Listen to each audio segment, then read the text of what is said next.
thing.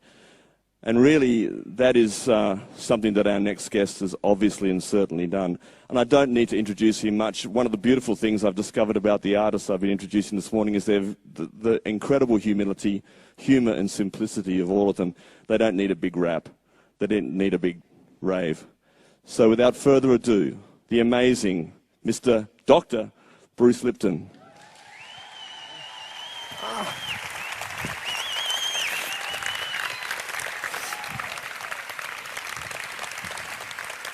Thank you, thank you, thank you, thank you.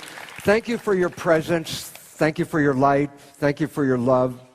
I'm so honored to be here today and so privileged to be invited by two wonderful humanitarians that are changing the world, Bhavani and Bharat Mitra. Thank you so much for the invitation to participate with all the wonderful people. I met some of them just a couple of days ago, and I realized I've known them all my life. And I'm so honored to follow in the wakes of my friend Jimmy James Twyman, and then Kirk, who I just met, and I realized he's my brother with a different mother. And my dear friend Russell Walder, who brings the music of the heavens down for all of us. I so appreciate all of you. I'm here today with some good news and some bad news. Might as well start with the bad news. Civilization as we know it is about to end. And the good news, civilization as we know it is about to end. And I'm so honored to be here because they say, when I came here and I realized this is a community that, though I'm not a permanent member of, every time I show up, I feel I've been here forever. The Byron Shire, the Mullum Magic, it's all so wonderful because they say, well, you're in a bubble. And I go, don't worry about the bubble, it's getting bigger. It's getting bigger every day, and it will include everybody because you are the cultural creatives that have already set the foundation for a new evolution. You're already living it. And this is why the joy of my being here, because I've talked about it for years, but to actually be here and see it in action gives my heart so much joy and love because I know we're on the right track. Thank you for who you are and being here. Thank you. I'd like to start off with a concept of evolution. And when I talk about evolution, what you've all read in the history of your evolution is that over time, there were primitive organisms, and that over time these primitive organisms evolved and got greater and greater and greater complexity. We went from bacteria to amoebas to worms to clams to fish, amphibians, reptiles, birds, and mammals. And they say, what's the next level of evolution? Well, this is an unfortunate scenario because it missed the understanding of evolution. This is just a lineage, but there's a pattern. And this is what's so cool because I want to tell you about the pattern. Because when you see the pattern, that's where you can see where the future is coming from. And the pattern starts off in a different way. It's not this at all. And I'll give you the understanding of the pattern. It starts with an organism. A new organism shows up on the planet. The next phase of that organism is it proliferates. And through that process, matures and mutates into the highest level of nervous system functioning it can do. Well, the issue that's interesting about that is once you have maximized your nervous system and your ability, what's the next level of evolution? And the answer is the individual cells start coming together and they start forming a colony. They start sharing information. If I have 1X information and we have 1,400 people here, that's 1,400X information for all of us to share. So the colonies start out as just all of them getting together and sharing awareness and learning how to live together. Then the colonies differentiate into an integrated community. And what's so interesting is that integrated community ultimately becomes a new organism itself. And that's cycle 1. And cycle 2 is just a repeat. The new organism proliferates and then starts to maximize its system of intelligence. And what does it do? Then it starts forming a colony, and then it starts getting an integrated community and starts all over again. It's an evolving spiral. And as we go each turn of the loop, we get a higher level of organization, a higher level of evolution. Well, the relevance about all that is we go from organism A to organism B to organism C, and every time we jump up. Well, let's relate it to a real understanding. We'll start with this. Organism A is a bacterium. The first life form on this planet, 3.5 billion years ago, it was formed. And then what it do for 1 billion years is proliferate. And every time it proliferated, it started to get more intelligent and more intelligent. But it maximized its intelligence. It was only so big, it only had so much membrane to offer to its nervous system. And it reached its maximum amount of intelligence. Then what did it do? The bacteria started to form colonies together and communicate with each other and share an awareness. And then what did they do? At some point, they form an integrated colony called a biofilm. And a biofilm is a whole colony of bacteria under one membrane, under one domain, under one roof. And they started sharing and working with each other and specializing their functions and integrating their activities. And then what was the result of that? And the answer is it created the next organism called an amoeba. The amoeba then was for the next 1 billion years. It's a community that is differentiated from bacteria, but it's its own organism. And then what did the amoeba do? It proliferated. And then there was 1 billion years of single-celled amoebas running all over the place, trying to get more and more intelligent, and they started to come together. And as they started to come together, the spiral continued. So let me just reveal the spiral in a three-dimensional understanding. So you see, it's an elevating spiral. I say the first twist of the spiral was the bacterium, the first organism on this planet. And I said, well, what was next? The next was the amoeba. But what is the amoeba? A community of bacteria living under one skin. And I say, yeah, but what happened to them? Well, they proliferated, and guess what? They created us. We are made out of 50 trillion amoebas who came together and said, we can create a community to work together in harmony and maximize the intelligence of the system. And the maximization of that intelligence is us. And I say, yeah, but what happened then? Well, we were that new organism, and we went out and we proliferated, and we got smarter and smarter, and we started to come together in colonies, and as we started to come together in colonies, we started to work together, integrate together, and where are we today? We're on the path to the next organism. The next organism is humanity. We are cells in the body of the new superorganism. And this is our mission, to let go of our individuality and recognize we're all cooperative, integrated communities coming together in the larger community of all.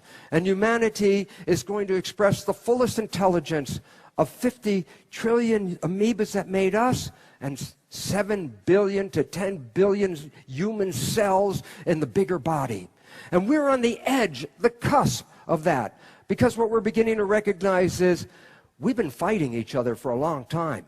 When cells fight each other in a body, it's called autoimmune disease, self-destruction. And we're on the edge of that self-destruction, but we're becoming aware. We're awakening. The awakening is so great here that you might say, well, we already know that, but the rest of the world is beginning to find out. What's the awakening?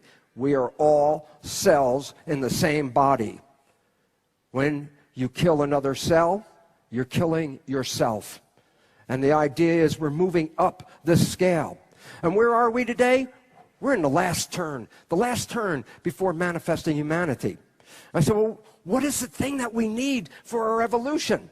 Well, a lot of people think evolution is, okay, we change our bodies and we become more evolved.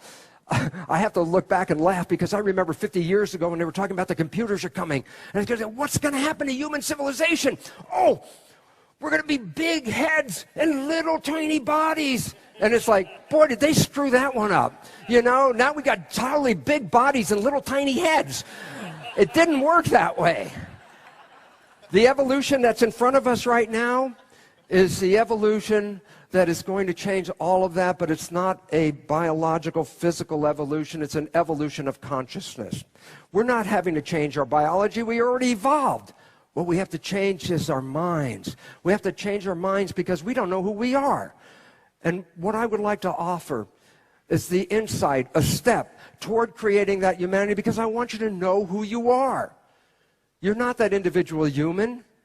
You're a piece of God expressing itself in your own body. Every one of you is a direct connection to the higher knowing of life and love. Every one of you is a spiritual entity in this body, which I want to show you from a scientific level. Why do I want to show it to you on a scientific level? Well, so many people have heard it, all new agey stuff, all that sweet stuff. Oh yeah, we're a piece of spirit, we're a piece of God.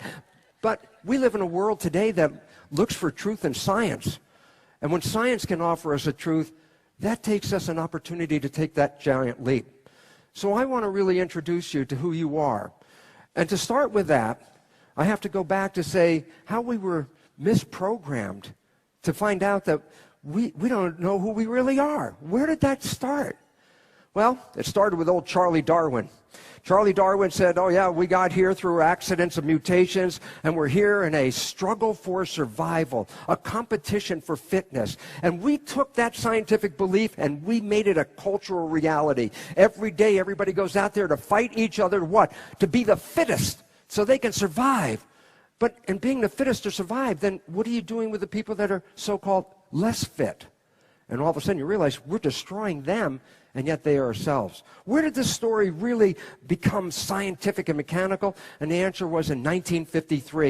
In 1953, we were downloaded with the image of DNA. And I remember that day in May when that article came out in Nature. I was a young kid, and I went out on the porch to get our daily newspaper, which was one of those papers with always a big picture on the front page and some headline above it.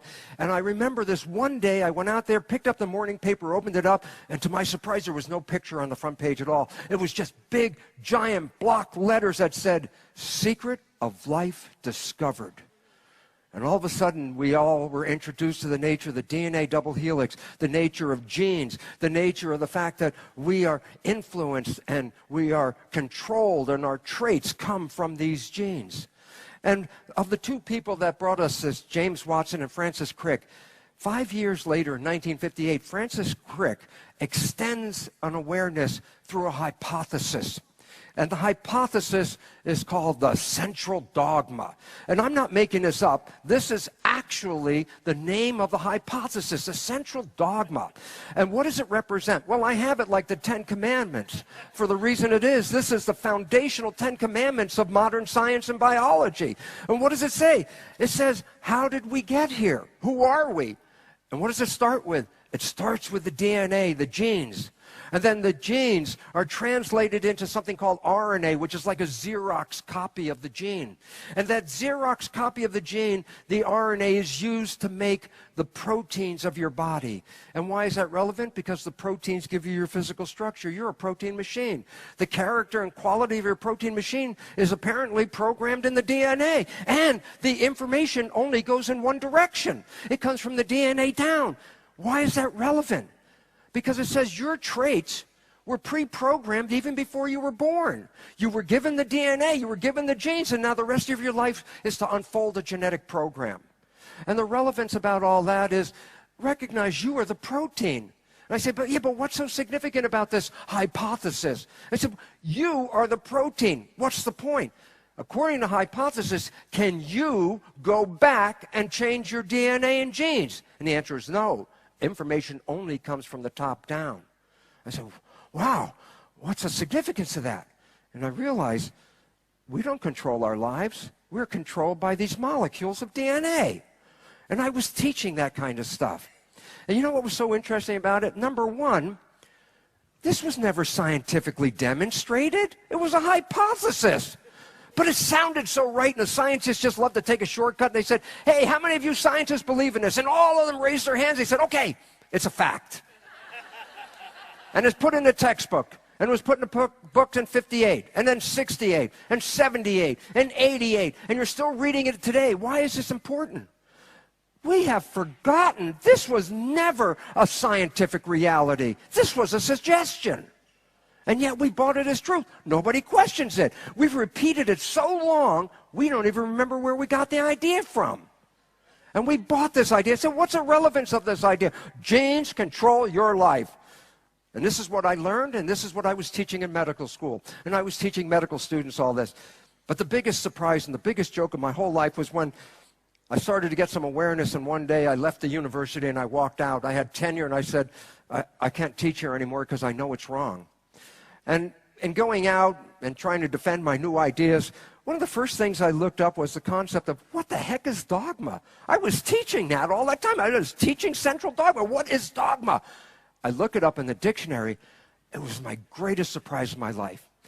Dogma means a belief based on religious persuasion and not scientific fact. I was teaching religion in medical school. I said, but what's the consequence of all that? And I say, it's on the front cover of this Life magazine. Were you born that way? And I said, well, why is that relevant? Well, the DNA gave you your traits, right? That's what it says in all the books. I get my traits from here. And then I say, wait a minute. As far as we know, did we pick our genes when we got here? Then all of a sudden I said, well, wait, what if I don't like my traits? Can I change my genes? And I realized, no, I can't change my genes. And I didn't pick my genes as far as I know. And the genes control me. And all of a sudden I said, oh my God, what does that make us? What does that make us? Victims. We're victims of heredity. You got cancer running in your family, diabetes running in your family, Alzheimer's running in your family. You say, oh my God, I'm a recipient of the genes from this family. This is in my fate. What can I do about it? Go back to the central dogma. Nothing you can do about it. But when you find yourself a victim, a couple of things happen. Number one, you start to recognize that if I can't do anything about it, then why should I even care? And all of a sudden, we start to become irresponsible about our lives because we say, well, look, I got these genes. I can't do anything about it. I might as well just do the best I can and have a good life and just go along with this storyline. And the worst part of it comes this way. If I find that I'm a victim, then what do I need? And the answer is a rescuer. I need someone to help me because I can't do it myself. So I say, who's that? Welcome, the pharmaceutical industry. And we bought them and we pay them to fix us from something that we believe we have no control over. And the fact is, do genes really control our lives? Well, in the textbooks, the genes are recognized to be in a structure called the nucleus. The nucleus is the largest so-called organelle, which means miniature organ, inside the cell. So the nucleus has all the genes. But then we look at the nucleus and we talk about it. It's in the textbooks. The nucleus is the brain of the cell. Well, why should the nucleus be the brain of the cell? And the answer is obvious. It's where the DNA is and all the decisions come from. So the nucleus is the brain of the cell, and we buy that. It controls the function of the cell. It's written in all the textbooks. And then I say something like this. I say, wait a minute. If you have a living organism and you remove the brain from that organism, what is the consequence? And the answer, the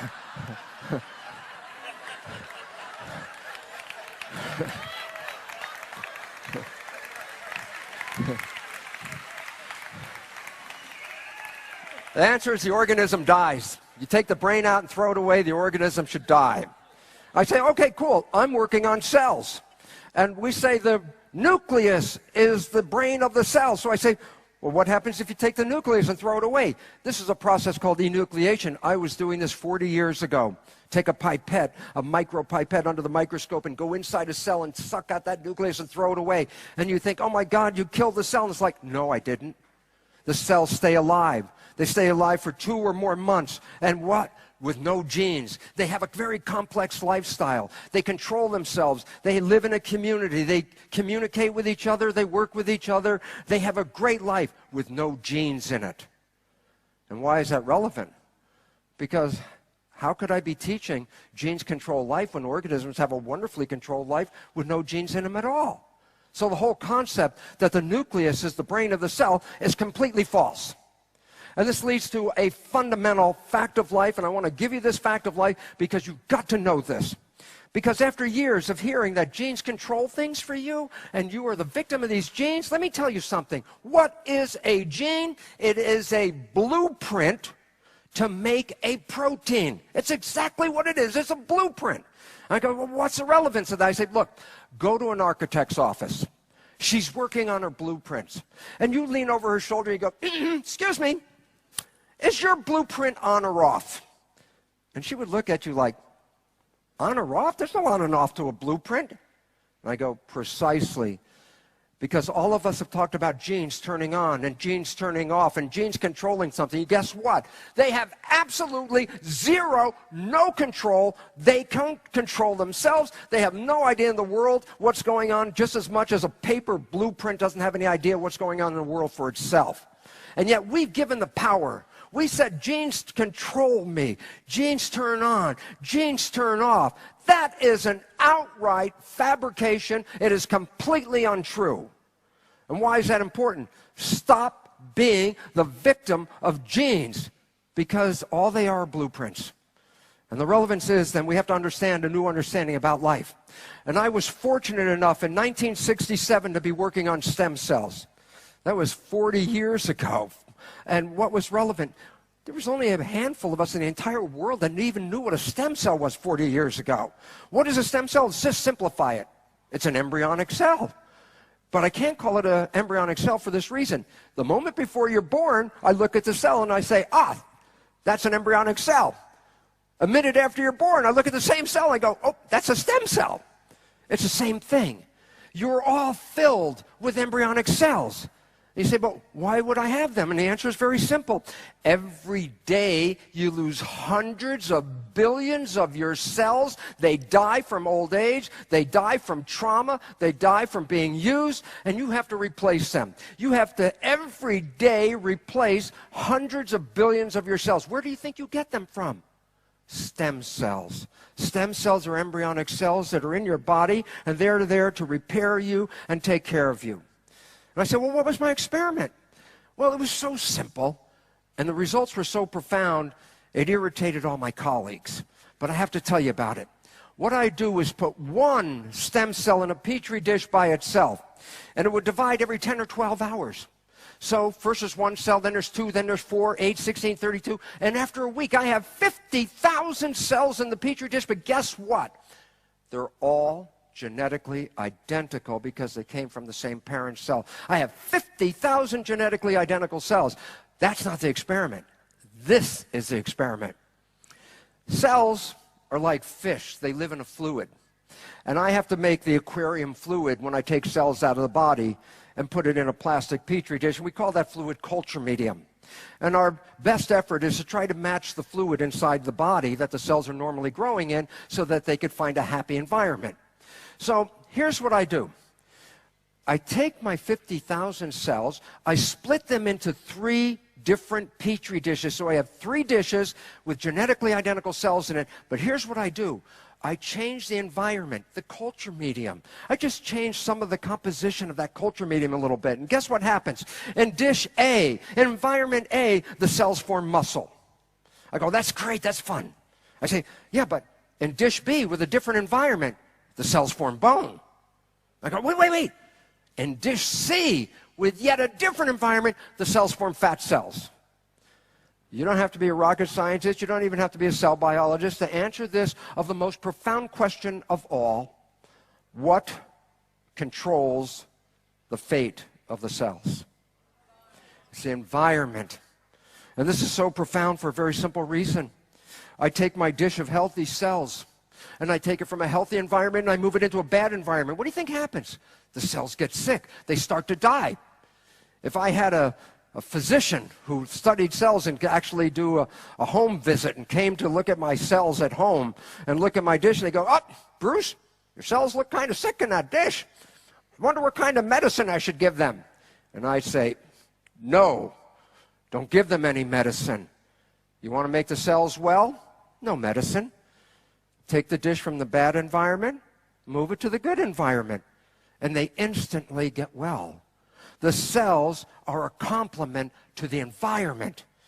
And so the concept is this. If you're sick, it's a symptom to let you know you're not living in harmony in the world in which you're in. So all of a sudden it says there's a better way to heal ourselves, not that old-fashioned way. I would say, well, how does it work? How does the environment control the genetics? So a long time ago, I was making a study of the cells, and I say, well, what am I doing? I'm adding signals, chemistry, let's say, into the petri dish. The signals rain down upon the cells. Some of the signals attach to the cell membrane, the skin of the cell. I say, then what happens? The signal from the skin is sent inside the cell. And that signal is used to control the proteins which create behavior. That signal is used to control the chromosomes where heredity is. So I can activate behavior with environmental signals, or I can go in and activate the genes. Well, I was studying this 1975, 1980. Now there's new science. The new science is not focusing on the genes, it's focusing on the signal. The new science is actually called signal transduction.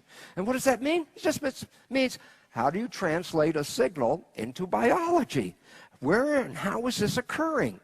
And part of signal transduction is, how do the signals from the environment go in and affect the genetics? Well, it's a subdivision of signal transduction. It's called epigenetics. Epigenetics is the most profound, revolutionary science on this planet for a very simple reason.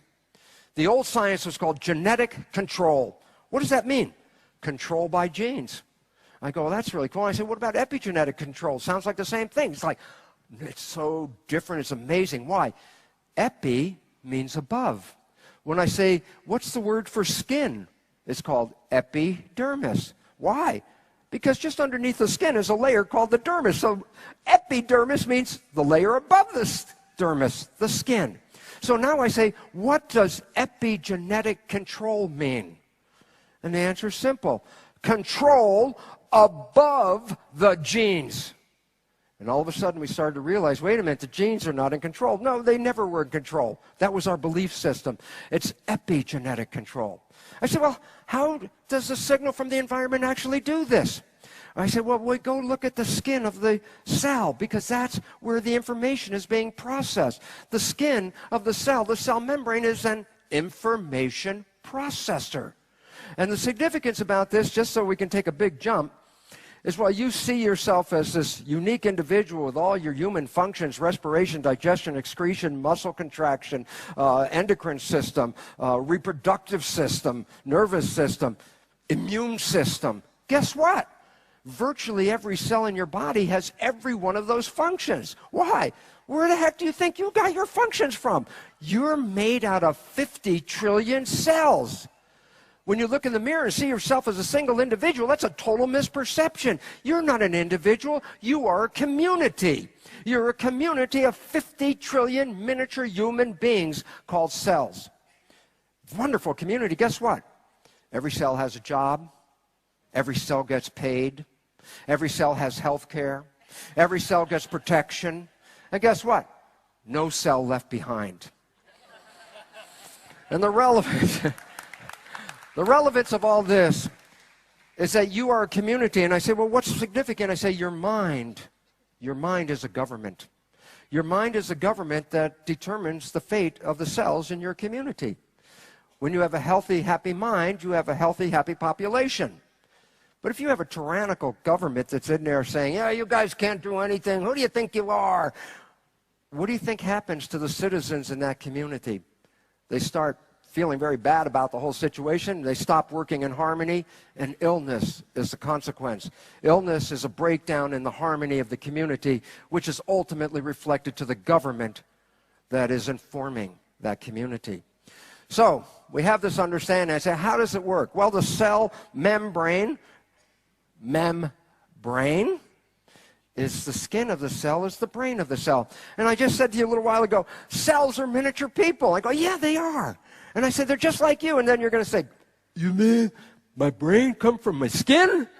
I go, absolutely. If you understand embryology, when an embryo is formed, there are 3 layers. They're called ectoderm, outer layer, mesoderm, middle layer, and endoderm. And each layer gives rise to specific organs and tissues. Guess what? The outer layer, called the ectoderm, only gives rise to 2 things in the human: skin and nervous system. Your nervous system is coming from the skin for a very simple reason. The skin is the interface between the outside and the inside. What better place to read about the 2 environments? So we understand. And I say, well, how does this membrane work? I say, there are switches, like light switches, built into the membrane.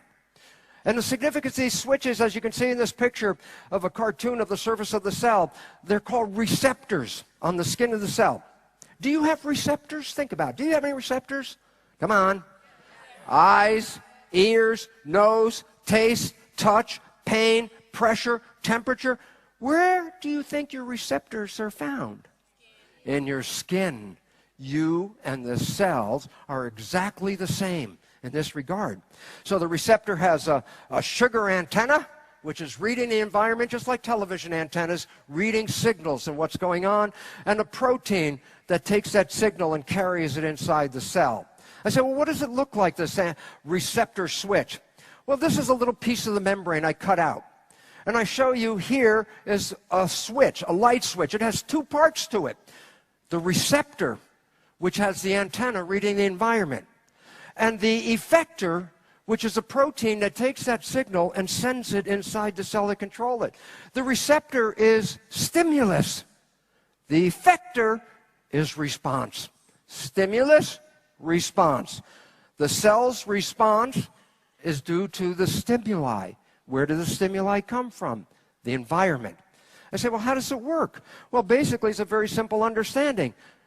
The switch with the receptor is scanning around. There's a connector protein. Look at the shape of the connector protein and look at the shape of the blue receptor. They don't match, so I can't connect the switch.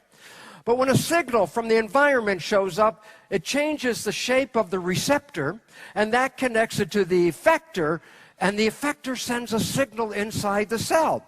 When the signal goes away, the switch is broken. So now nothing's happening till a new signal shows up, connects the stimulus to the response, and that response goes inside the cell and controls the behavior. This is a typical switch. This is what the switch looks like, the receptor on the left and the effector on the right. And I'm going, okay, good. You come in a biological class and I'll try and numb your mind by giving you a scientific explanation of defining the switch. And I say, the switch is a receptor, effector, integral membrane protein complex. And you go, I say, yeah, that's really difficult to try to understand. It has no meaning to you at all. But if I translate the meaning of the receptor and the meaning of the effector, then I can give you another story. I say, what's the function of the receptor? What's the function of your eyes, ears, those that taste it? What's the function of that? Function, I just want to say, I should have added that. This is not, I show you one switch. There are 100,000 receptors on the surface, so a cell is responding to 100,000 pieces of information coming in every second. I say, function of the receptor, awareness of the environment. Yeah, eyes, ears, nose, let me know what's going on in the environment. I say, yeah, but what's the function of the effector? Oh, that's the one that sends a physical signal inside the cell to control the function. So if I define the switch in a different way, I would say a switch represents awareness of the environment through a physical sensation. You go, well, that's better than integral membrane protein complex, blah, blah, blah. I say, but I can shorten it even better. Because there's a word, a single word in the dictionary that defines that switch. I said, what's that word? Perception. Perception. Awareness of the elements of the environment through physical sensation. And all of a sudden I say, what is the name of the switch that controls your biology? Perception. Why is that relevant? Because you have perception. And you can change your perception. And as you change your perception, you change the function of the switches. You control your biology by the way you see the world. And it goes through perception. And it's so wonderful because not all your perceptions are accurate. Yet your perceptions still control your biology. Whether they're accurate or they're false, they still control your biology. So a simple way of saying, what's the name of the switch? It's belief. What do you believe? Because whatever your belief is, it's going to activate that switch. You have a positive belief, you're going to get a much different activation than if you have a negative belief. Because you're going to engage different switches in the system. The most important understanding about this is changing your perception of life. This is a wonderful article recently from Dean Ornish, a physician in San Francisco. He was working with prostate cancer patients. We all think, oh my God, cancer is genetic, cancer is genetic. First of all, absolutely not true. 10% at most of cancer is hereditarily linked. 90% of cancer is due to environmental responses. Why is that relevant? You respond to the environment inappropriately, you create a cancer. You change your response to the environment, you eliminate a cancer. But what I want to show you is this. Dean Ornish takes a group of prostate cancer patients. He splits them into two groups. He says, one, you do the conventional medical treatment, all the pharmaceutical garbage, you do that. He said, the other group, no drugs, no medicine. Here's what I'm going to do. Just ask you to change your diet. I'm going to ask you to learn stress reduction technique, and I'm going to teach you how to meditate. In 90 days, 500 genes change their function just by changing diet and understanding how to reduce stress. Because stress is the biggest cause of illness on this planet. It's been actually estimated that up to 90% of doctor visits are due to stress. And the relevance is, you can change your genes every day just by the way you're responding to the world. You are not a victim of the genes. You are the master of your genes. Your mind controls the genes. I go, well, great. I've got this Petri dish. I got cells in it. And you say to me, Bruce, this is a real nice study. You did that in a plastic Petri dish, and it's so nice in a laboratory, but I'm a human. What the heck is the connection here? And I already told you what the connection was. I told you, guess what? While you see yourself as a single individual human, you are not a single individual human. You're a community of 50 trillion cells. And the significance about that 50 trillion cell community is this. You are a skin-covered Petri dish. And you've got 50 trillion cells inside. I say, yeah, but what are those cells going to do? And I say, well, the fate of the cell is controlled by the culture medium. I say, oh, what's the culture medium inside your body? I go, oh, the culture medium inside your body? What is it called? It's called blood. The blood is the culture medium inside your skin-covered Petri dish. Think of this and recognize this important fact. To a cell, it doesn't make a difference if it's in a plastic dish or a skin dish. The cell responds to the composition of the culture medium. Then I say, yeah, but my blood is the culture medium. I say, yeah, it's got a composition in it. What's it controlled by? Number one, nutrition. Thank God people around here are beginning to understand to get away from that mass-produced, industrial, pesticide-filled, polluted food and start eating all the organic food. Because this is what's feeding your cells. But more importantly, in addition to the nutrition, there are signals in there to tell cells what to do. Yeah, but where do these cellular signals come from? These signals that tell the cell to become this or become that, to be healthy or to be sick. Where do the signals come from? And the answer is this. You read the environment. You read the world environment out here. You read the inside environment inside your body. I said, who reads the environment? Oh, I go, the nervous system perceives the environment. I perceive it's kind of warm and muggy in here, and it's affecting my sweat glands right now. And the fact is, if it was cold, I would change the response of my physiology. It's different when you go outside when it's warm. When you go outside, it's cold. Why does your physiology change? It read the perception of the environment. I go, yeah, but is it just the perception? I go, nah, that's where the catch is. Because I said sometimes our perceptions are right and sometimes our perceptions are wrong. So all of a sudden it's not that the brain is directly controlling the chemistry of your body. It's your mind. It's your mind. You can change your mind and change your biology. Yes, this is what spontaneous remissions are all about. People who are terminally ill and everybody counts them out and all of a sudden they become healthy. How did they do that? They changed their mind. And when you change your mind, what is the result? The mind tells the brain what chemistry it should release. That chemistry goes into the culture medium, the blood, or that chemistry can be carried to the nervous system, to the cells, and those signals are the signals that control behavior and genetics. And all of a sudden it says, well, then you're not a victim of the genes at all. You're actually creating the culture environment that programs your cells.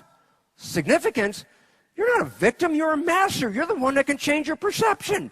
You can change your mind. You can change the way you look at the world.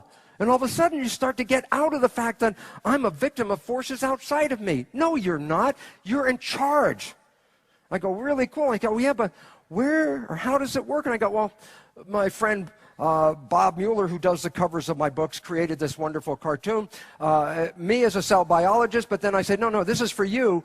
You may not be a cell biologist, but we're all self-biologists.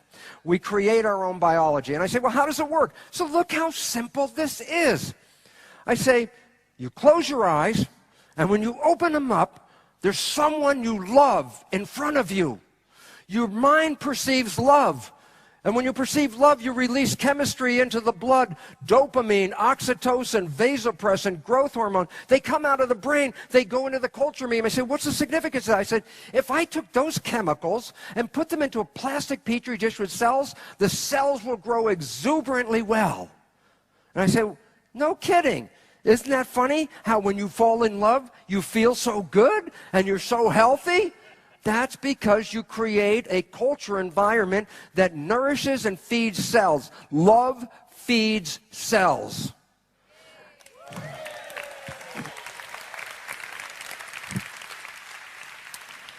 But I say in contrast,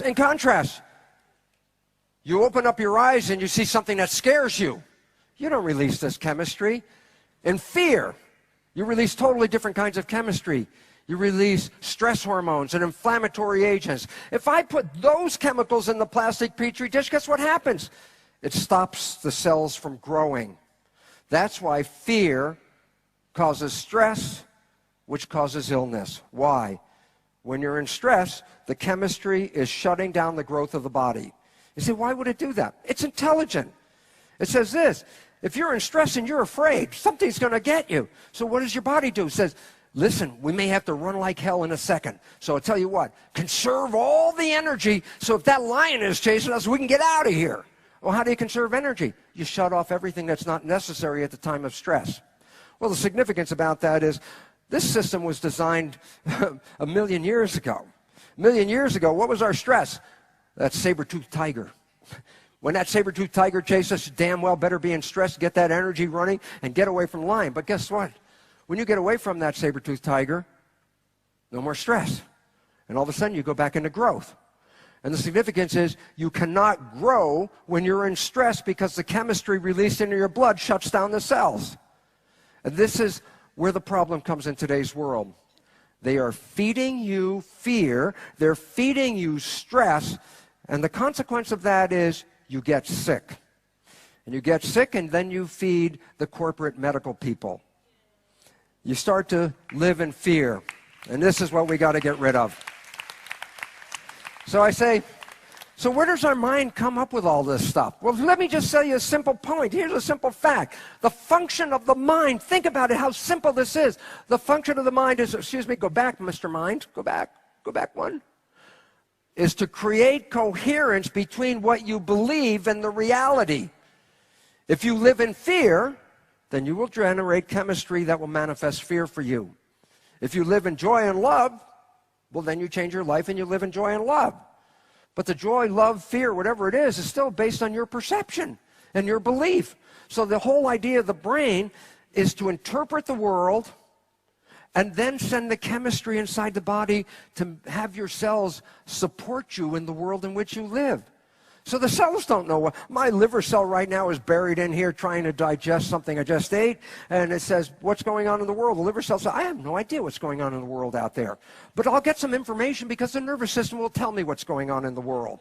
So my nervous system's function is to read the environment, interpret it, and then tell my cells, what must they do? If I misread the environment, I misinterpret the environment, then I send the wrong information to my cells. And we've been programmed to totally misperceive the environment. We've been so programmed we don't even know who we are. And the whole idea is, so where'd you get this programming from? Well, the programming comes from the mind. And I say, well, there's two parts to the mind. And they work together, but they're not the same. And this is very critical because we've generally put the two together and said one mind. I go, no, you have two minds. A conscious mind, which is associated with what is called the prefrontal cortex, a lobe of neural tissue right behind your forehead. That's the latest evolution of the brain. Before that evolution, the rest of the brain would constitute the subconscious. So we have a conscious part up in the front, and the big part of the brain is the subconscious. I say, guess what? They have two totally different functions and way of operating. And this is the critical piece you need to know about your life. And it goes like this. The conscious mind is the seat of your uniqueness.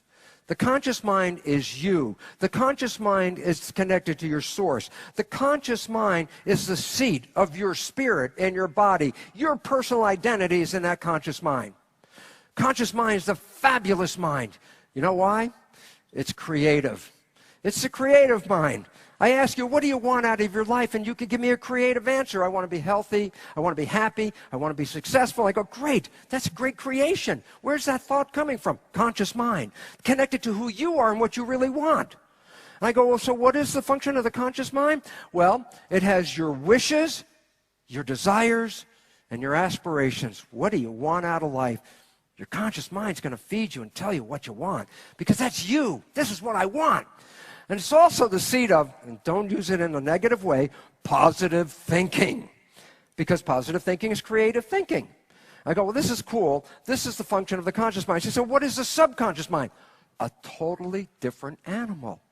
The subconscious mind is the equivalent of a record playback mechanism. It records your life experiences, and once recorded, you can push the button and play them back over and over and over again. So what is the subconscious mind?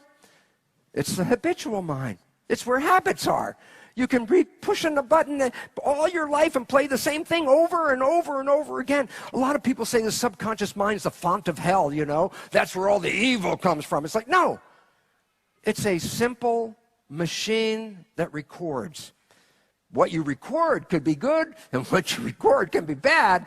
Don't blame it on the subconscious mind, because without that, you wouldn't have the ability to remember things like how to walk. If you didn't have a subconscious mind, you wanted to go home, I would have said you should have started about 2 days ago if you wanted to get home, because you wouldn't know how to stand up even. So the subconscious mind is a powerful ally, because it gives us an opportunity, once we learn something, not to have to learn it every day over and over again. So what does it represent? It has your instincts and your life experiences. Yes, it records your life experiences in there, so when you push that button, it will play back what you learned. And more importantly, and this is very critical, it doesn't have just your life experiences, it has other people's life experiences. Why? It acquires programs through indirect learning, meaning I don't have to understand something directly. I go to school, the teacher tells me about it, and now I learned about it. Even though I've never experienced it directly, I learned it in school. So I have indirect learning. So the subconscious mind doesn't have just your life experiences, it has what people have taught you. So all of a sudden we say, yeah, the subconscious mind's got all these programs in it. And the significance about this is we have these two wonderful minds that cooperate together. How do they cooperate? And listen to this, because this is the key to your life. The conscious mind is not time-bound. What does that mean? Hey, what are you doing next week? You got a vision of what you're doing next week? Oh, then your mind is thinking into next week. I said, wait, what'd you do last week? Oh, if you can tell me what you did last week, then your mind went back last week. I said, wait. I want you to think of this fact in your head. And what will your conscious mind do? Stop looking at the world and go up in your head and start thinking. That is the most important point for this. The conscious mind not being time-bound means that it travels. Every time you have a thought, it's not paying attention. And how many thoughts do we have a day? How many thousands and thousands of thoughts do you have a day? Why is that relevant? If your conscious mind's not paying attention, then who's running the show? And the answer is the default, the subconscious program. I go, well, what's interesting about that? Well, the subconscious program lives only in the present moment. The subconscious doesn't know what happened last year as opposed to what's going to happen next week. If I could talk to your subconscious mind and say, when did you learn how to walk? And your subconscious mind go, today? Because it doesn't know any other thing than today. So the subconscious mind is always living in the present moment. Well, yeah, but here's the problem. This is the problem. The subconscious mind represents programming. Programming from your life experiences, yes, but more importantly, programming from other people. Your subconscious mind was programmed by other people in the early part of your life. And it works like this. You want to train an elephant in India. What do you do with that? How does that mean? It's a monster. It could be 12 feet tall. How do you tame, so-called, an elephant?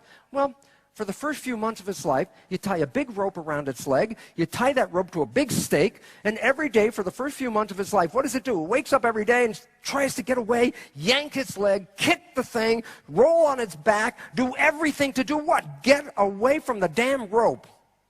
After 3 months, gives up. It says, the rope's on, I can't move. I'm done. And I said, yeah, but that's a little baby elephant a couple feet tall. What happens to the elephant's 12 feet tall? How do you keep it tied up? If you tie a rope to an elephant to your house, he'll pull your house down. How do you tie up an elephant? The joke? You just put the rope on its leg. You don't even tie it to a stake. Once the rope is on its leg, the habit kicks in and says, oh, rope on leg, cannot move. There's a monster standing there with a rope that's not even tied to anything, and it's totally disempowered. The relevance? We are all like that elephant. We've been programmed in the early part of our lives to have ropes around our legs to tie us down, and we believe we are limited because we have these ropes. I said, where'd the ropes come from? I said, well, look at the development of the brain. Now, here's an important part. When you put wires on a person's head and you read what is called EEG, you're reading brain function and brain activity, okay? And I go, really cool. And as an adult, you have a whole range of different vibrational levels. From the lowest level, delta, which is sleeping.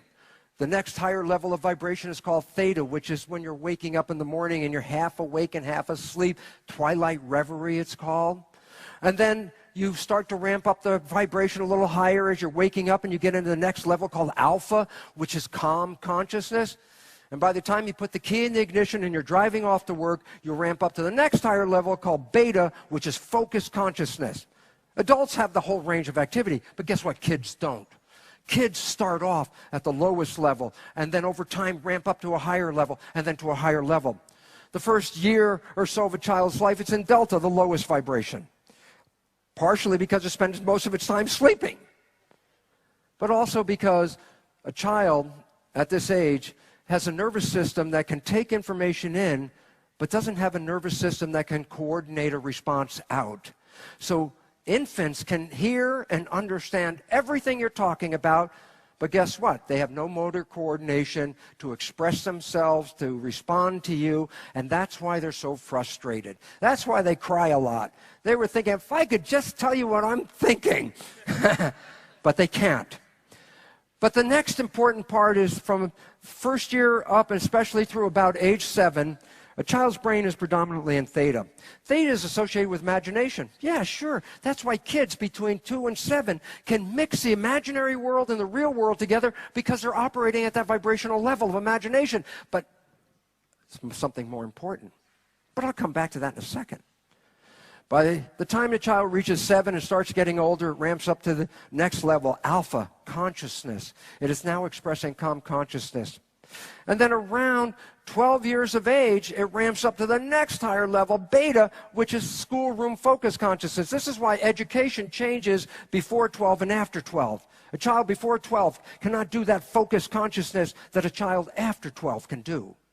And I said, yeah, but okay, now what's interesting about this? If you haven't seen it, I really want you to look at it real carefully. Why? Consciousness is alpha. Oh, yeah? Then when did consciousness begin? After 6.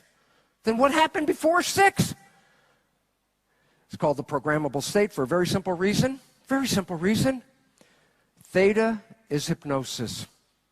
For the first 6 years of your life, everything you observe is directly downloaded into the subconscious as programs. It doesn't go through consciousness. It's not filtered by belief. It's strictly recorded exactly as seen. This is not an accident. Nature didn't do this to punish you. Nature did this to help you. Why? Well, it can only give you so much information through genetics. The rest of it you have to learn. Yeah, but how can you learn if your conscious mind's thinking, you're a kid, and you're a parent trying to tell the kid, here's 1,000 rules you need to learn today about being a part of society. A kid that after first rule says, why? Why? And all of a sudden you realize you're never going to get to rule 2. So nature eliminates the problem. Nature says, good.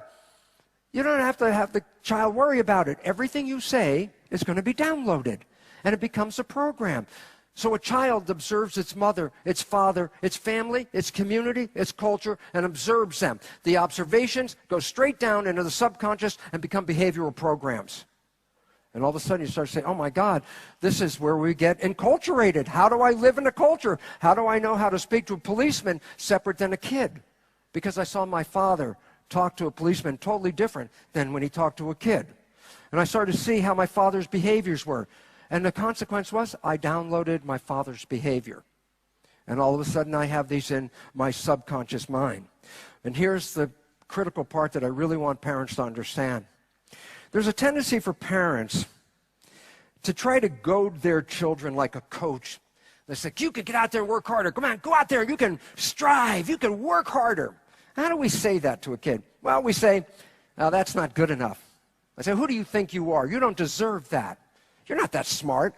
And I'm not meaning to do that to punish my child. I'm thinking if I say those things, maybe my child will make a better effort. So we're out there like coaches as parents telling our kids things. And I say, well, what does that mean? I said, but the child doesn't have consciousness. It's just recording what you just said. And all of a sudden you realize this is where we get our self-identity. Who am I? It's not controlled by who I believe I am. I'm controlled by what other people tell me who I am. You're a good kid. You're a bad kid. You're not that smart. And all of a sudden you start to realize the number of negative things that parents say without realizing that the child's just recording everything they say. I say, why is that important? Because once that program's in the subconscious, it's always there. And all of a sudden you start to say, oh my goodness, what did I program my child with? Self-love? Self-esteem? Absolutely not. The largest portion of all of us in this world lack self-love. Why? Because we were criticized. And when you're criticized as a child and that's recorded, then you become critical of yourself. And if you're critical of yourself, how can you love yourself? And all of a sudden we lost who we are. We lost our love. We become programmed by these beliefs.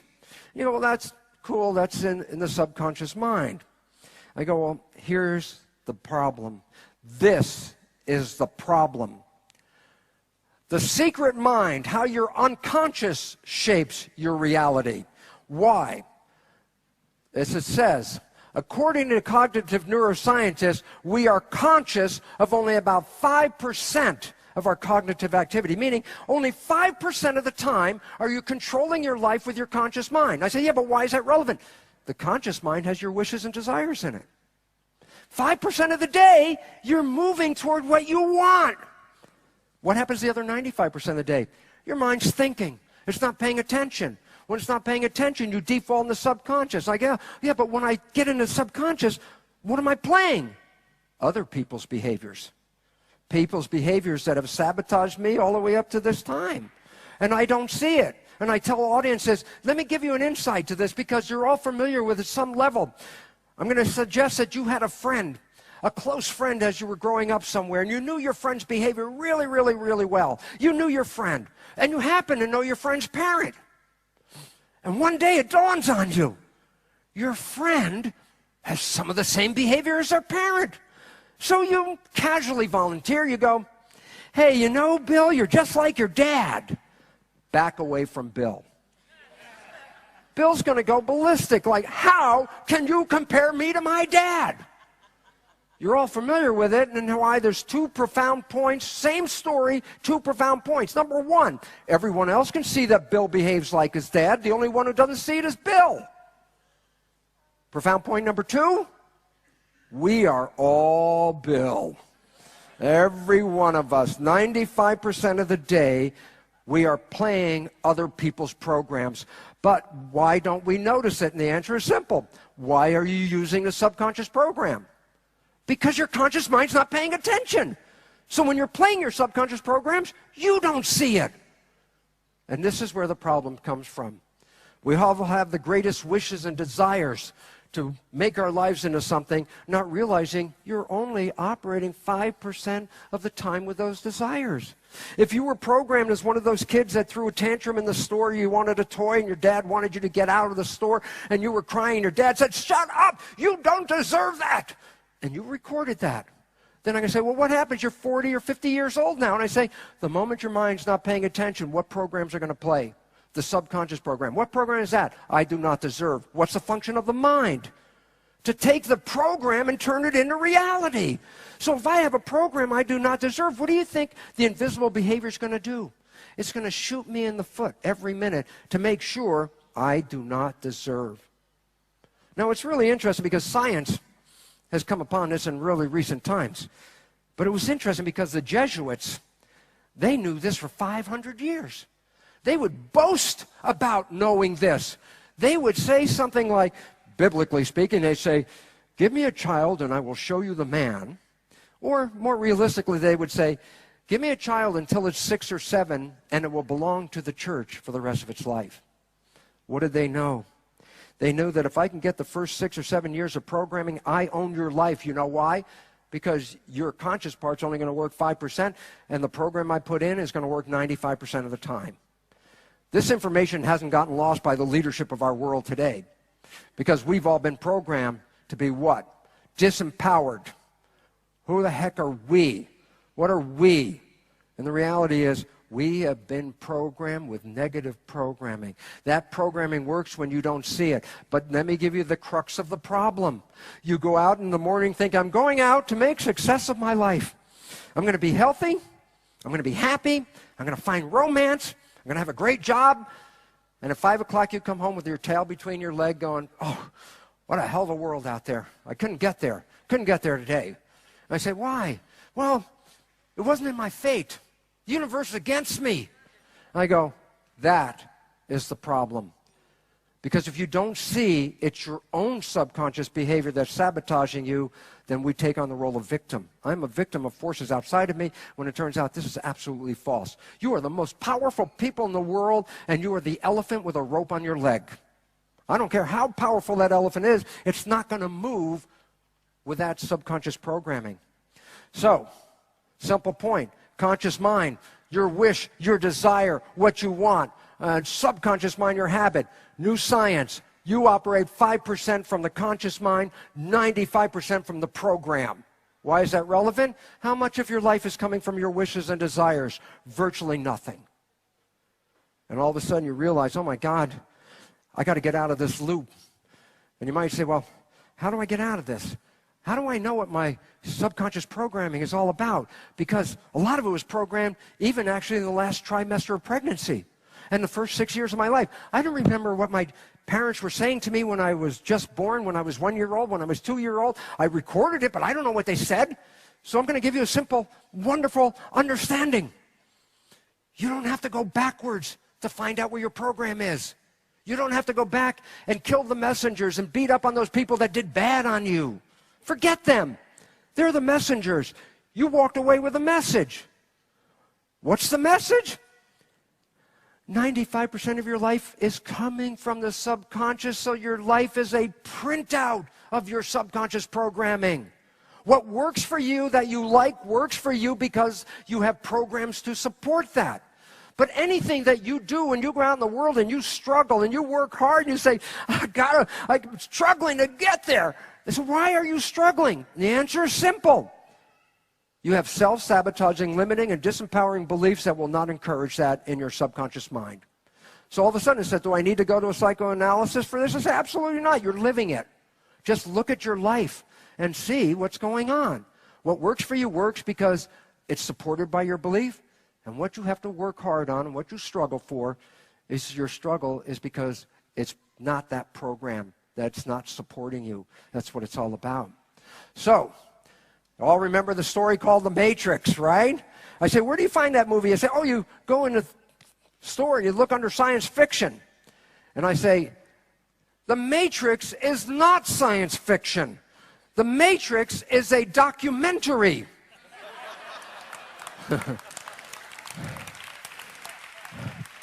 We are here to take the red pill.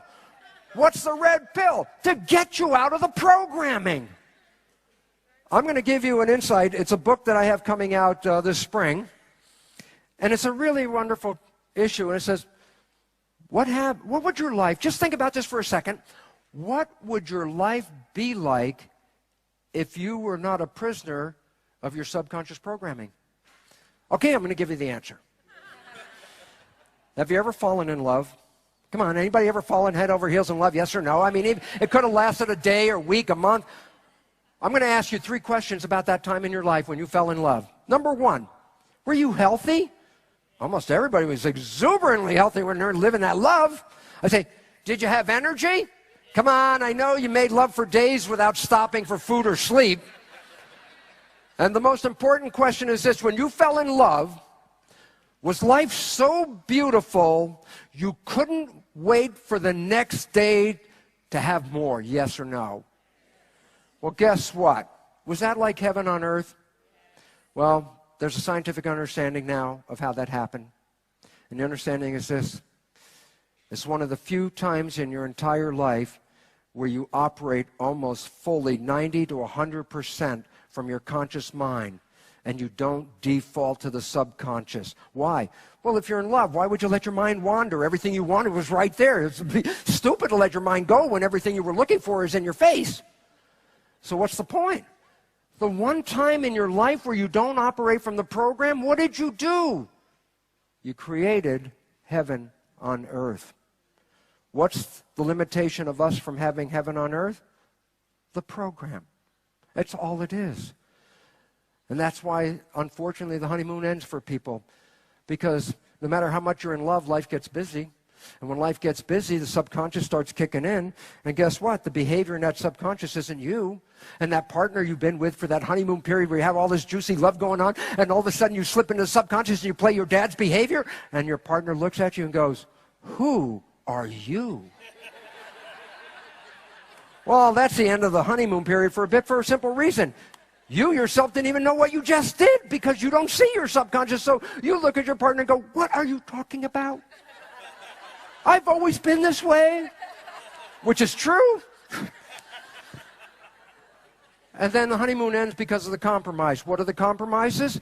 Behaviors that you downloaded from other people that do not represent who you are, but then enter into the relationship because you're not paying attention. The whole reality is you can have heaven on earth by taking the red pill and get out of this programming. But now I'm going to take you one step further for this. I never believed in spirituality. That's why I ended up being in a medical school teaching genes, proteins, medical science, physiology, body machine. That's it. We're born as a mechanism. We die. We were lucky. We were here. Then we're gone. I never believed in spirituality. When I started to learn the lessons from the cell, and I damn well learned all the important things I needed to know about life from the cells, they told me. The one thing I learned at the moment, I recognized that the membrane of the cell has those perception units on it, was this. As I sat there, after understanding the nature of this membrane and switches and all that stuff, it dawned on me, there are no two people that are biologically the same. I can assure you of that for a very simple reason. Take your cells out of your body, put it into another person's body, what do you think is going to happen? Their immune system is going to say, "Not self," and reject the cells. And you take somebody else's cells, put it in your body, your immune system will say, "Not self," and reject the cells. What's the point? Cells have a self. They can be recognized to be your cells or somebody else's cells. I said, where is the self? So I take two identical cells. I just picked liver cells. I could pick two brain cells, two nerve cells, two skin cells, two muscle cells. I wanted two identical cells for this reason, because two liver cells are basically liver in function. So almost all of the cytoplasm is all being exactly the same function, taking care of liver, okay? But here's what's different about it. One of them is Bruce's cells, and the other is Margaret's cell. I have two different liver cells, because if I take Margaret's cell and put it in my body, Bruce's cells will say, "Not self." Margaret's cells, "Not self." Get rid of it. Take it out of the system. And vice versa. I put my cells into Margaret. Her system says "not self" and gets rid of it. So I say, where is the self? So that's why I picked two identical cells, because here's what I'm going to do. I'm going to remove the color from the slide of everything that is the same, with the intention of leaving where two cells differ from each other in regard to identity. I know the nuclei aren't the same, but let's ignore the nuclei. Let's say we did enucleation, so we don't have the nuclei in there. I say, where do two people differ from each other? And push the button. Lo and behold, where's the color? It's in the outer surface. And I say, what is that thing in the outer surface? I say, those are the receptors. Those are the antennas. I say, what do you mean antennas, receptors? What are they? I say, in medicine, we refer to a large number of these as self-receptors. Receivers of self. I go, wow, that's really interesting. Well, what does medical science do with these things? I said, if I want to transplant an organ from person A into person B, I really want to make sure I can get as many of the self-receptors to match. That's what they do with tissue matching or organ matching, to make sure that they give a recipient an organ that is closest to their identity. Well, that's nice, and that's what they do with it, mechanical stuff. I had a whole different thing. Blew my mind. What blew my mind was this. Well, we see the antennas, we say that's the difference between self. I say, no, you fail to see the point. They're antennas. They receive a signal. Where do you think the signal is coming from that they're reading? Just quick note, they're on the outside of the cell. They're reading an environmental signal that you receive on your receptors that the person sitting next to you does not receive because they have a different set of receptors. Each one of us has different receptors. I can do a simple experiment. I can take my cell and I can remove my receptors of identity. It's still a liver cell, but it no longer is a Bruce's liver cell. It's generic. You know why? I can take that cell and implant it into any one of you. You would never reject it because you recognize a liver cell. But you don't recognize, it's not Bruce's anymore. I took off the receptors. Or I could do this. I could go to Margaret's cell, take her receptors off, transfer them to my cell, and guess what? It's Margaret's cell now. And even though it was my cell, if I put it back in my body, my system will say, not self, it belongs to somebody else. I transfer ownership by transferring the antennas. You still haven't got it, because I'm going to try and tell you what it's all about in this picture. There's a show. I say, we turn on the TV, and I say, there's an image on TV. I say, where the heck did that image come from? You say, oh, came from the television. I say, no, did that image come from the television? No. Oh, it was from the antenna. I say, well, it's picked up by the antenna, but the show is not from the antenna. Where's the show come from? Oh, the signal that is received by the antenna. So the show that's on the television isn't in the television. The show is received from the environmental broadcast, the signal. And I go, very interesting point. I go like this. We're watching the TV. The picture tube breaks. I say, hey, the television's dead. And we all go, yeah, television's dead. It's not responding. It's not doing anything. It's dead. And then I ask this big question. The television died. Did the broadcast die? The answer is no. Broadcast's still there. You say, how do you know? I say, you get another TV, you plug it in, you turn it on, and tune it to the station, and voila, you're back online again. Guess what? I'm in the television, I'm playing right now The Bruce Show. If my television breaks, I'm still here. And how would you know? Well, ultimately, as the Dalai Lama can tell you, you're going to find another television. Because in the future, an embryo is going to come up with the same set of antennas that you have right now, and you're back online. But guess what? Totally different television set. Could be male, could be female, could be white, could be black. That's the television. That's not the show. The show is the broadcast. And all of a sudden I started to realize, oh my God, I just saw something that blew my mind. And what was that? I'm not in here. I am a broadcast. I play through this television set. Well, there was a moment of realization because I wasn't spiritual 40-some years of my life. Looked at the mechanism. 1 minute later said, oh my God, I'm spiritual. I missed the whole devotional part. But then I had a very interesting moment of life because I want to tell you, I had a profound response from my own cells. Because at that moment when I recognized I exist as a spirit and I exist as a body, and all of a sudden my questioning mind said, why have a spirit and a body? Why not just be a spirit? And the answers welled up from my cells. And that was the first time I knew I had Jewish cells. I asked a question and the answer came back in the form of a question. I said, why have a spirit and a body? And the cells said to me, Bruce, if you're just a spirit, what does chocolate taste like? Think about that. Think about that. What's the relevance? If you're just a spirit, what does a sunset look like?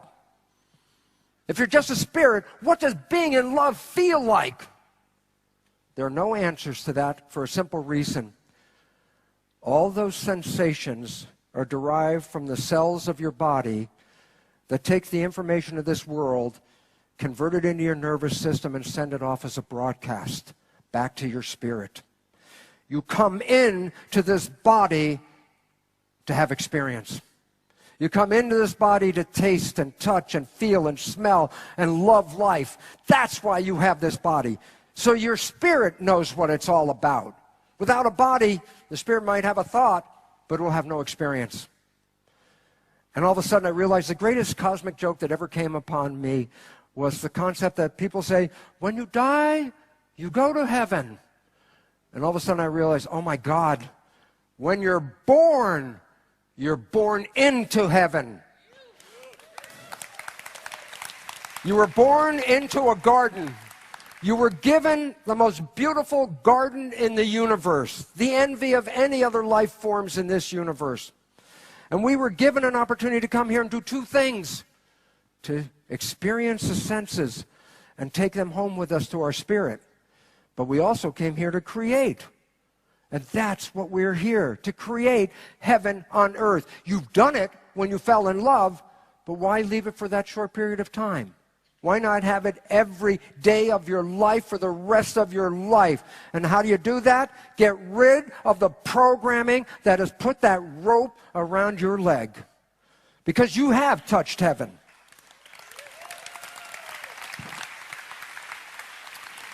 And so to summarize how it would work, I use something that's really recent and in our minds right now. It's called the Mariner, the Mars rover. I say, what is that? And I say, that is the equivalent of a human being. You say, well, it doesn't look like a human. It looks like a go-kart or something like that. And I go, it's a human. Why? Because I can't go to Mars. You can't go to Mars. But I want to know what Mars is all about. So how do I handle that? The answer is this. I send up this device. Guess what? It's got eyes.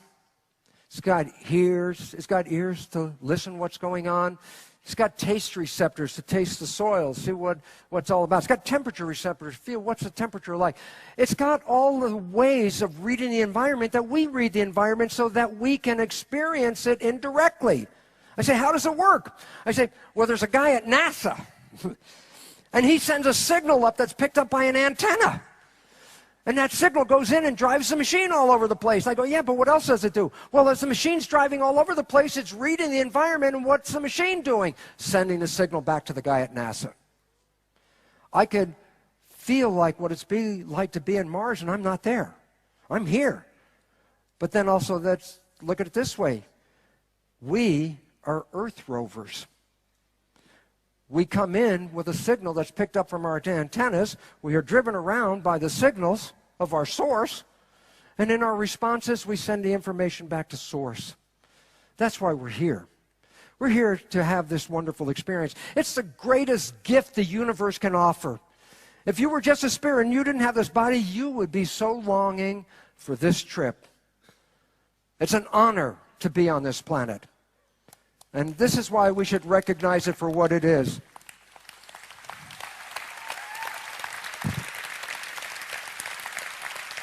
And I want to say this. Grandma Aggie, Grandma, thank you. The indigenous people on this planet, thank God they're here. For this reason, we have lost how to speak to this planet. We have lost what it's like to be in the garden, how to maintain a garden. And it's the indigenous people of this planet, the Aboriginals here, the Native Americans in the U.S., the Indians in South America. These are the people that are still on this planet that have been talking to this earth and this God and this spirit and trying to leave us with a message of, what are you doing? This was so splendid. It was the Garden of Eden, and it's still the Garden of Eden. Why? Just as a terminal cancer patient that everybody counts is dead can have a change of belief and have a spontaneous remission, we are poised on a planet that many people have already written off as it's finished. And guess what? All we have to do is change our belief. When we change our belief, the planet will have a spontaneous evolution and a spontaneous remission. The garden will come back when we are ready to see that garden. And so I want to thank the indigenous people, because we should sit at their feet and learn everything we can how to talk to Mother Earth. And I say, well, what would be the consequence of that? I know there's some old geezers out here that remember Pink Floyd. This is called a prism, and it reflects something called refraction.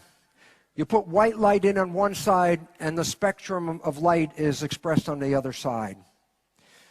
I bring this up for a very important reason. People talk about the white light coming back to the planet. They talk about it in terms of some single individual, Muhammad, Jesus, Buddha, the white light. Completely wrong, folks, for this reason. Think about this. The white light is broken up into the spectrum. The spectrum is a different frequency for each of the different wavelengths. Guess what? Each one of us receives our own unique frequency. And when you put all our frequencies together, we have the rainbow spectrum. And the relevance about that is simple. If I take that rainbow spectrum from the right and feed it back into the prism, it comes out white light on the other side. One point. If I say there's one person I don't like, just one person, I say take that person and throw them out. I take that frequency, I throw it out of the spectrum. I take the remaining frequencies, run it through the prism. Do I get white light out the other side, yes or no? Well, that is the message. Every one of us is a piece of the white light. Every one of us is a piece of God. You throw one person out, we're not going to see white light on this planet, because we are the white light. Don't look for other people to come and do it. We are the ones. We are coming together. This is the evolution, to bring us all together, to bring that white light back to the planet. And what happens when we bring that back? When humanity evolves, it completes the earth as a cell. The earth is a living cell. We are the protein receptors, the perception units of the membrane of the earth. When we download the signals from above and then create the responses on the planet, we are creating Mother Earth. But it's a matter of choice.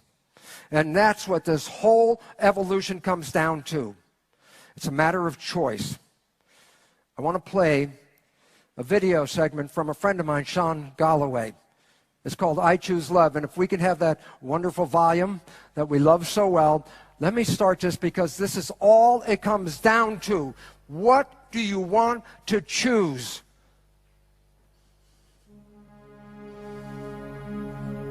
Thank you, darling.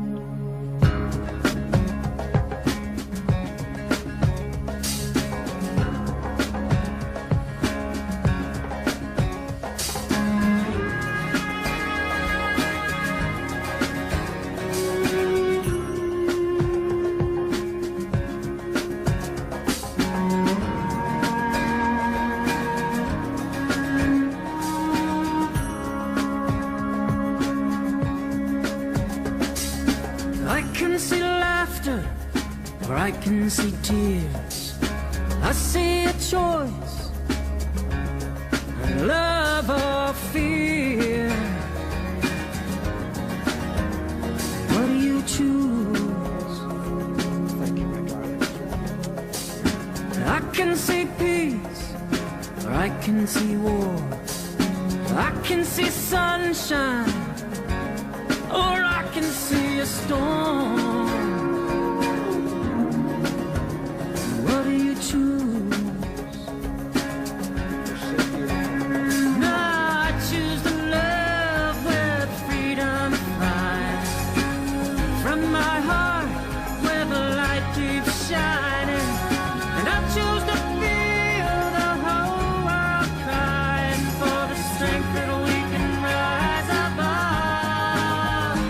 Choose love.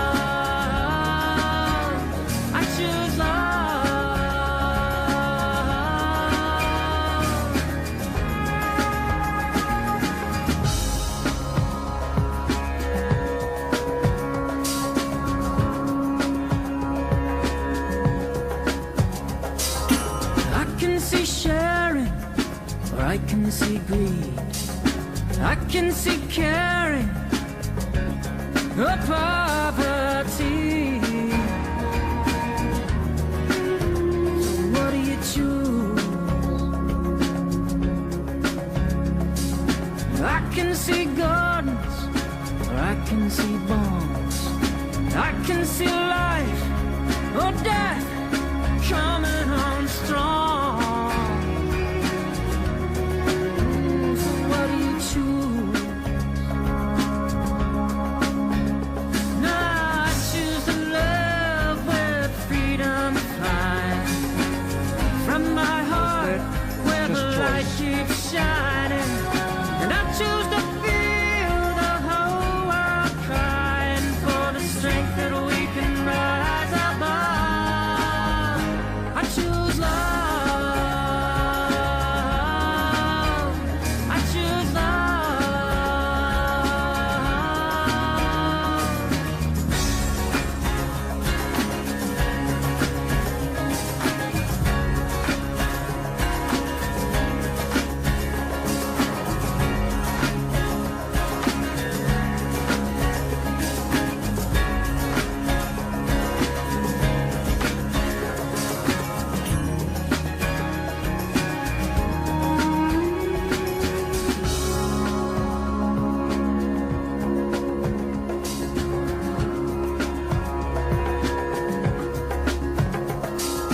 I see us healing, darkness dying.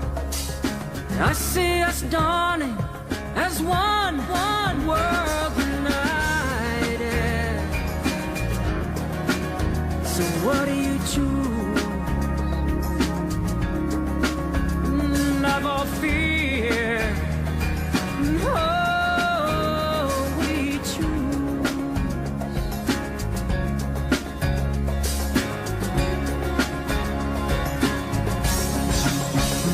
Now I choose to love with freedom flying from my heart where the light keeps shining.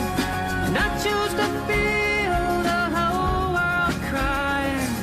And I choose to feel one voice rising. And I choose to feel us all united in the strength that we can rise above.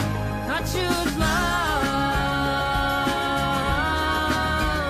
I choose love. I choose love. Love.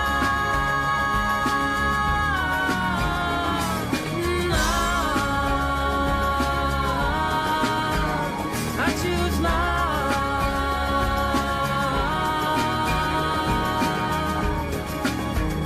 I choose love.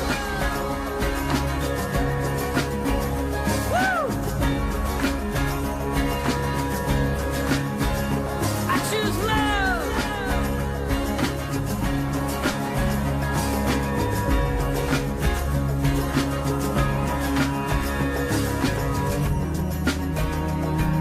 Oh, I choose love.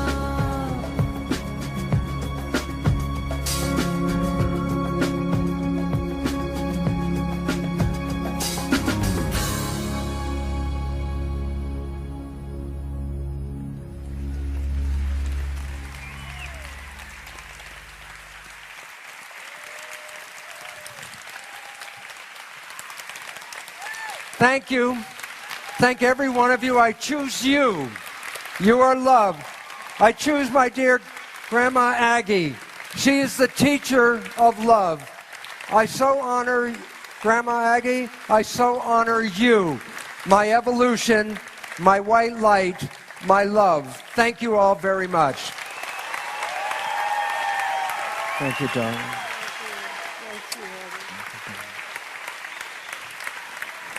Dr. Bruce Lipton. Wow.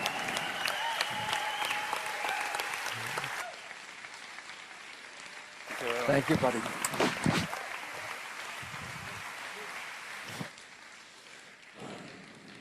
Love feeds cells. Good equation, that. It's time to take the red pill. It's time for lunch. Just a couple of things to mention. There's food on both sides.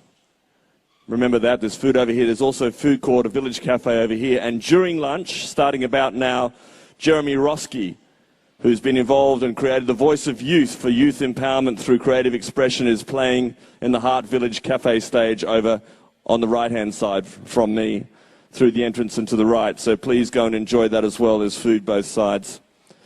After lunch, a wonderful afternoon after such a wonderful morning, and beginning with Grandmother Agnes and Grandmother Pauline, who are down here before.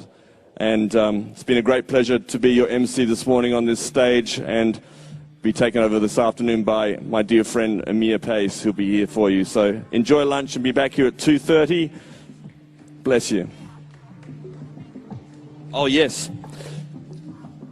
And also, during lunch there is a mandala being created. Actually, that piece of paper has disappeared. Could you...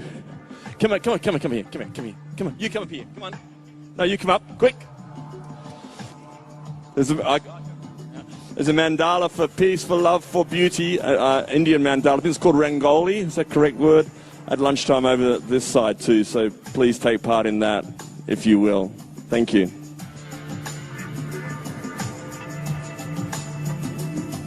Next to there is our portal in the field over here. The doorway is as sacred and meaningful as each of us makes it. Let's empower it with our imaginations and beautify it with whatever we bring to it. So you can take some things over there and add to the portal, I guess. You can use it for your own personal journey, symbolically stepping into the new world of your dreaming, leaving behind any of the old that you still carry. Begin with confidence and commitment, a new life that honors your truth. Co-creating with the one we all are, the theme here today. So enjoy lunch. Thank you.